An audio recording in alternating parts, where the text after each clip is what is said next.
The unexpected challenge. Captain Marcus Chen adjusted his dress uniform for the third time in 10 minutes, his hands betraying the nerves he refused to show on his face. Through the viewport of the neutral station Haven's Rest, he could see the massive Corvani dreadnought Eclipse Shadow docked alongside humanity's flagship, the UES Prometheus. 20 years of Cold War, countless skirmishes along the border systems, and now it all came down to this moment. Remember, Captain Admiral Sarah Blake's voice crackled through his comm unit. The Corvani respect directness above all else. No diplomatic dancing. Say what you mean, and mean what you say. Marcus nodded to himself, checking his sidearm one last time before holstering it. The weight felt reassuring against his hip, though he hoped it would remain unused. The airlock hissed open, revealing the main conference chamber of Haven's Rest. The room had been specifically designed for interspecies negotiations, with adjustable gravity fields and atmospheric controls. What struck Marcus immediately was the sheer size of everything. The Corvani had requested higher ceilings, and now he understood why the alien delegation stood at the far end of the chamber, and Marcus had to suppress a sharp intake of breath. He had seen holographic recordings, of course, but nothing had prepared him for the reality of facing a Corvani war party in person. They towered over any human, their muscular frames covered in intricate scarlet and gold armor that seemed to pulse with its own inner light. Their skin was a deep blue-gray, like polished stone, and their eyes glowed with an amber fire that spoke of intelligence and barely contained aggression. At the center of their formation stood a figure that commanded attention even among such impressive company. Warchief Zara Vex was easily 8 feet tall, her broad shoulders supporting armor more elaborate than any of her companions. Her hair, white as starlight, was woven with golden threads that caught the chamber's lighting and threw it back in. Brilliant patterns. But it was her eyes that held Marcus transfixed, amber orbs that seemed to evaluate and dismiss him in a single glance. "So," she said, her voice carrying easily across the chamber despite its conversational tone. "Earth sends a child to negotiate with warriors."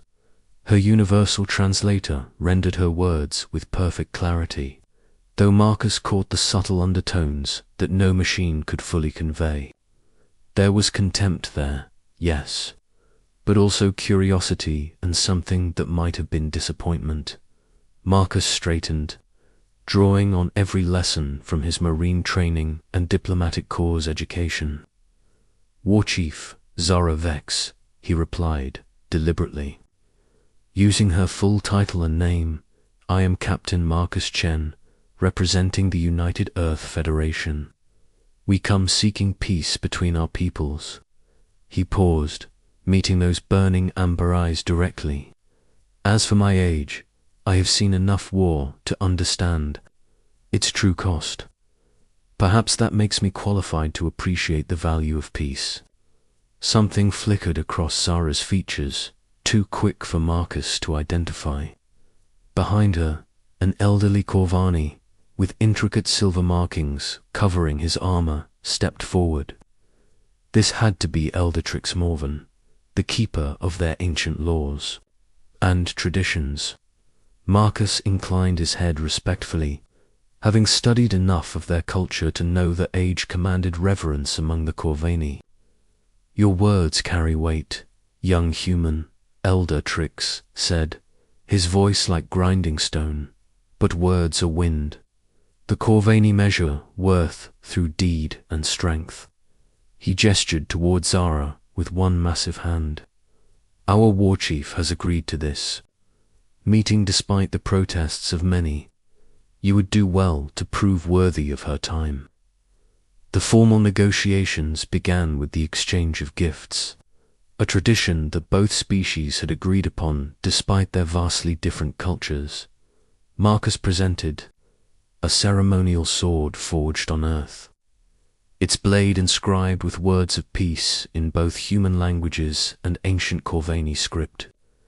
The aliens examined it with what appeared to be genuine interest, passing it from warrior to warrior with careful respect. When it came time for the Corvani to reciprocate, Zara stepped forward. In her hands, she carried a weapon unlike anything Marcus had ever seen. It stood nearly as tall as she did, a massive staff topped with a crystalline head that pulsed with inner fire. The shaft was carved from what looked like black metal, covered in symbols that seemed to shift and change as he watched. "This is Vorthok," Zara announced, her voice carrying a formality that hadn't been present before. "The warstaff of my lineage, forged in the heart of a dying star and tempered in the void between worlds. It has been carried by the greatest warriors of my family for 700 cycles." She extended the weapon toward Marcus, holding it parallel to the floor. "I offer you the honor of witnessing its power." Marcus reached out instinctively, his hands closing around the staff's shaft just below the crystal head. The moment his fingers made contact, several things happened at once. First, he felt the incredible weight of the weapon, easily 150 pounds of dense alien metal and crystal. Second, he sensed something else, a tingling sensation that ran up his arms like electricity, as if the weapon itself was somehow alive and testing him. Third, and most importantly, he realized that every Corvani in the room had suddenly gone very still. The expected outcome was obvious. Zara had handed him a weapon that no human should be able to lift, let alone hold steady. He was supposed to struggle, perhaps drop it, demonstrating the physical superiority of her species and establishing the proper hierarchy for the negotiations that would follow. It was a test, a challenge, wrapped in the guise of ceremony. What actually happened was quite different. Marcus felt the weight, certainly. His muscles strained against the mass of alien metal, and sweat beaded on his forehead with the effort. But 20 years of military service, including 3 tours in high-gravity environments, had left him stronger than most humans. More importantly, his stubborn refusal to show weakness in the face of adversity, a trait that had served him well throughout his career, kicked in. He not only held the staff steady, but after a moment of adjustment, he lifted it slightly, testing its balance. With the practiced eye of someone who understood weapons, "Fascinating craftsmanship," he said, his voice only slightly strained. "The crystal focus suggests energy channeling capabilities, but the weight distribution indicates it's equally effective as a physical weapon. Your artisans are truly skilled." He handed the staff back to Zara, who took it with movements that seemed almost automated. The silence that followed was so complete that Marcus could hear the station's life support systems cycling. Every Corvani warrior in the room was staring at him with expressions ranging from shock to something that might have been fear. Zara herself looked as if she had seen a ghost, her amber eyes wide and her mouth slightly open. Even Eldertrix had gone rigid, his ancient features carved from stone. "That," Eldertrix whispered, his voice barely audible, "that is not possible." He turned to Zara, speaking rapidly in their native tongue, a series of clicks and deep rumbles that the translator couldn't pass fast enough to render in real time. Zara's responses came in equally rapid bursts, her tone climbing toward what sounded like panic. Marcus looked around the chamber, noting that the human observers along the walls looked just as confused as he felt. Admiral Blake's face appeared on a nearby communication screen, her expression demanding an explanation he couldn't provide. "War Chief," he said carefully, "have I somehow given offense? I assure you, that was not my intention." Elder Trix stepped forward, his massive frame somehow seeming even larger than before. When he spoke, his words carried the weight of absolute authority. Captain Marcus Chen of Earth, do you understand what you have done? Marcus shook his head, genuine confusion evident on his features. You have accepted the challenge of Vorth. By lifting the war chief's staff and holding it steady, you have proven yourself worthy in the eyes of our ancestors. The elder paused, allowing his words to sink in. Around the chamber, the other Corvani warriors had begun to murmur among themselves, their voices creating a low rumble like distant thunder. By our most ancient laws, by traditions that stretch back to the first days of our people, you are now bound to War Chief Zarevex as her battle soul, her chosen warrior, her past, searching for words that the translator could handle. Your term would be life partner. The diplomatic chaos that erupted was immediate and total. Admiral Blake's voice cut through the comm system, demanding clarification while simultaneously ordering a full security alert.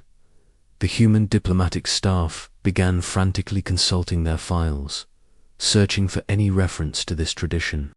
In their cultural briefings, the Corvoni warriors, meanwhile, had arranged themselves in what looked suspiciously like a ceremonial formation, with several of them producing what appeared to be musical instruments from their equipment packs. Through it all, Marcus found himself staring at Zara, who seemed to be experiencing her own form of shock. Her amber eyes met his across the chaos of the chamber, and for a moment, the rest of the universe seemed to fade away. There was something in her gaze that he couldn't identify, a mixture of emotions too complex for him to parse. Fear, certainly, anger perhaps, but underneath it all, something that might have been curiosity or even hope. Elder Trix, Marcus said, raising his voice to cut through the commotion. With all due respect, I cannot be bound by laws I knew nothing about. This has to be some kind of misunderstanding. The ancient Corvani turned those burning eyes on him, and Marcus felt the full weight of 7 centuries of accumulated wisdom and authority. The law does not require knowledge, only action, Elder Trix replied. The Vorthok has chosen. It cannot be deceived, it cannot be fooled, and it cannot be denied. You held the staff of War Chief Zarevex, proved your strength worthy of her lineage, and sealed the bond between your souls. He paused, and when he continued, his voice carried what might have been approval. Perhaps the ancestors guide us still. What better way to seal the peace between our peoples than through the sacred bond between 2 of our finest warriors?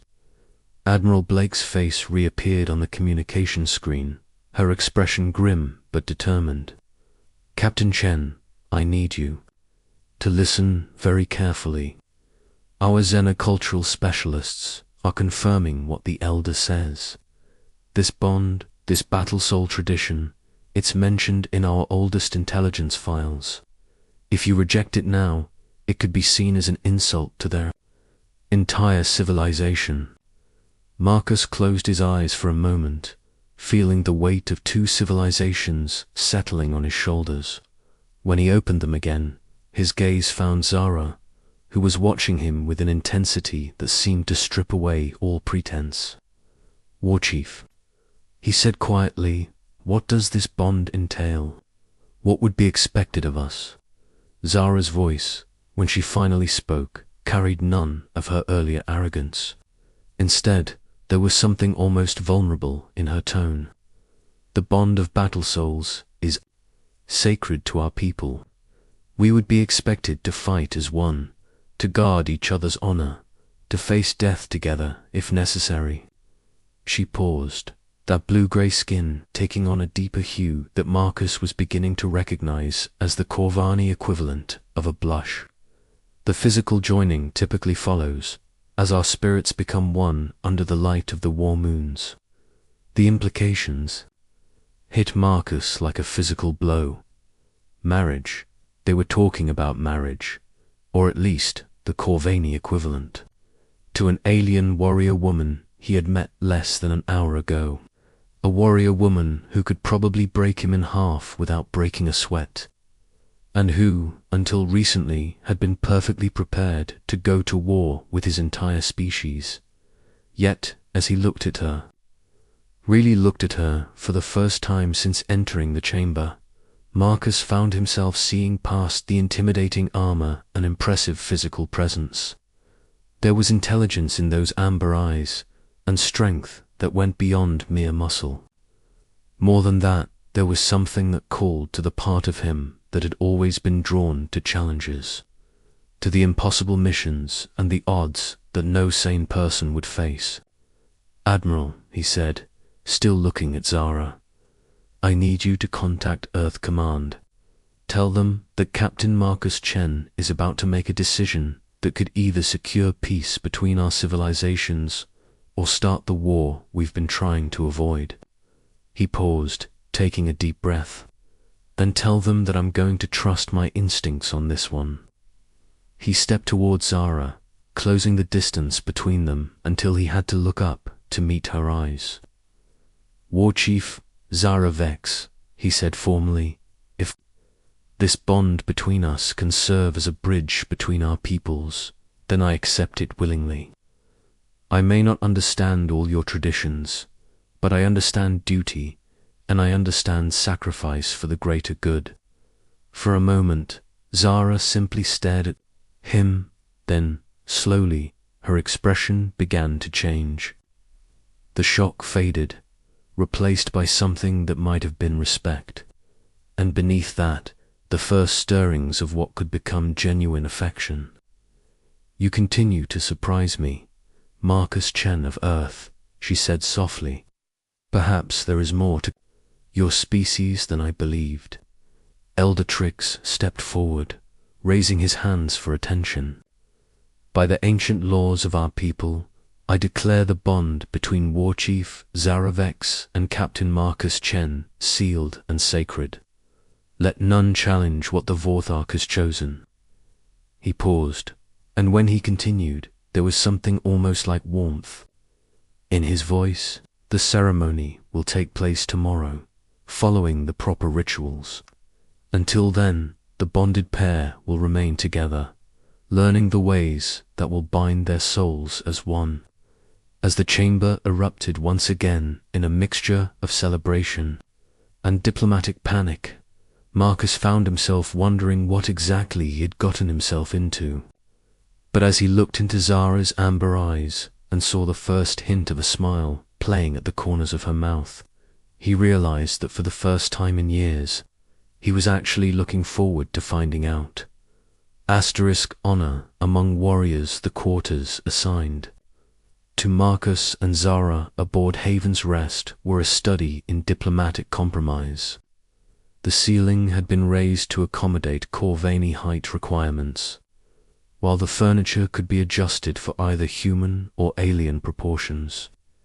2 separate sleeping areas flanked a common living space, with a large viewport offering a spectacular view of the surrounding nebula.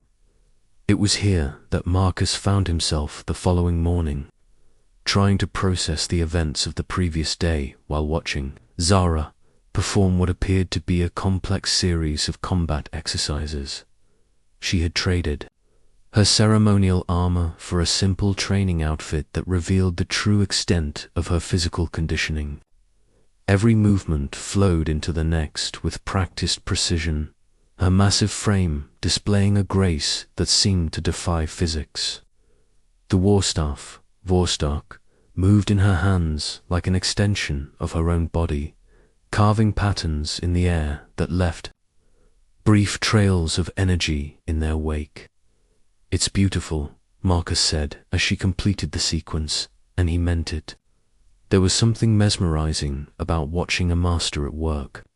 Regardless of the species involved, Zara turned to face him, and he was struck again by the intensity of those amber eyes. "You watch with the appreciation of a warrior," she observed. "Most humans would see only violence in our combat forms." Marcus rose from his position by the viewport, moving closer but maintaining a respectful distance. "I see discipline, focus, the kind of dedication that takes years to develop." He paused, studying her face. "I also see beauty, though I suspect that's not something most Corvani warriors want to hear." That blue-grey flush appeared again, more pronounced this time. "Among my people, warriors are not typically praised for beauty," Zara admitted. "Strength, yes. Skill in battle, certainly. But beauty, ... She seemed to search for words. "That is for the poets and the dreamers, not for those who lead armies into war." "Maybe," Marcus said, "but that doesn't make it any less true." He gestured toward the viewport. "Your people have been at war with mine for 20 years. In all that time, did anyone ever suggest that maybe, just maybe, we were fighting over our differences instead of celebrating them?" Zara set the Vorthok aside, giving Marcus her full attention. "You speak of celebration, yet your people have killed thousands of mine. My own brother died in the siege of Kepler Station." Her voice carried pain that transcended species barriers. Marcus nodded grimly. "And I lost my best friend when your forces hit the convoy at Ross. 128. The cycle of vengeance has cost both our peoples more than we can afford to lose." He met her eyes directly. "But that's exactly why this bond between us matters. If we can find a way to make it work, maybe we can show both sides that peace is possible." Before Zara could respond, the chamber's communication system activated. Elder Trix's weathered face appeared on the main screen, his expression grave. "Bonded ones," he said formally, "the time has come for you to understand the full implications of your union. There are trials you must face together, tests that will determine not only the strength of your bond, but the future of both our civilizations." Marcus felt a chill run down his spine. "What kind of trials, Elder?" "3 challenges that have bound battle souls since the first days of our people," Trix replied. "The trial of blades, where you must fight as one against overwhelming odds. The trial of trust, where one must rely completely upon the other. And the trial of souls, where you must bear your deepest truths and darkest fears." The elder paused, his ancient eyes moving from Marcus to Zara and back again. "Many bonded pairs have failed these trials. Failure means not only the dissolution of your bond, but a declaration that peace between our peoples is impossible." Zara stepped forward, her warrior's pride evident in every line of her body. "Elder Trix, I am ready to face any challenge, but my bonded one is human. Is it fair to judge him by standards meant for Corvani warriors?" "I am afraid," Zara whispered, "that you will find me lacking. That the human I have bonded with deserves better than a warrior who knows only how to fight." Marcus reached out, taking her massive hand in both of his smaller ones. "And I'm afraid that I'll fail you when you need me most. That I'm just a human trying to play in a game meant for giants." The crystals around them flared with brilliant light, and suddenly Marcus could feel Zara's emotions as if they were his own. Her fear, yes, but also her growing affection for him. Her respect for his courage in accepting the bond. Her hope that maybe, just maybe, they could make this impossible union work in return. He felt his own emotions flowing toward her, unfiltered and honest. His admiration for her strength and grace, his growing attraction to her fierce intelligence, his determination to prove worthy of the trust she had placed in him. "The bond is complete," Elder Trix announced, his voice filled with wonder. "The crystals sing with the harmony of your joined souls. By the ancient laws of our people, you are now truly one, bonded in spirit and flesh until death claims you both." As they left the trial chamber, Marcus felt fundamentally changed. The woman walking beside him was no longer an alien stranger forced upon him by circumstance, but his partner in the truest sense. Their differences in species, size, and culture seemed less important than the connection they had forged through shared trials and honest vulnerability. That evening, as they stood together at the viewport in their quarters, watching the stars wheel slowly past, Zara broke the comfortable silence between them. "Do you regret it?" she asked quietly. "The bond, the trials, all of it." Zara moved closer to him, her hand finding his in the starlight. "The others will not accept it easily. There will be those among both our peoples who see this union as betrayal rather than hope." "Then we'll prove them wrong," Marcus replied, squeezing her hand gently. "Together, one day at a time, one small victory at a time, until even the doubters have to admit that love can be stronger than hatred." As if in response to his words, the communication system activated, bringing news from both Earth and the Corvani homeworld. The initial reactions were mixed, as they had expected, but there were signs of hope. Moderate factions in both governments were calling for patience, for a chance to see what this unprecedented union might accomplish. "It begins," Zara said softly, watching the news feeds scroll past. "The real work starts now." Marcus nodded, feeling the weight of expectations settling on his shoulders once again. But this time, he wasn't carrying it alone. The bond between them had given him something he had never expected to find: a partner who could match his strength and complement his weaknesses. Together, they would face whatever challenges came next. The marriage ceremony took place 3 days later, conducted according to both human and Corvani traditions. As Marcus spoke his vows under the light of alien stars, promising to honor and protect the warrior woman who had become his wife, he realized that he had found something more precious than peace between civilizations. He had found someone worth fighting for, worth living for, worth becoming better for. When Zara lifted him off his feet in the traditional Corvani embrace, her strength supporting him effortlessly, Marcus knew that their story was just beginning. The road ahead would be difficult, filled with challenges that would test their bond and their commitment to building bridges between their peoples.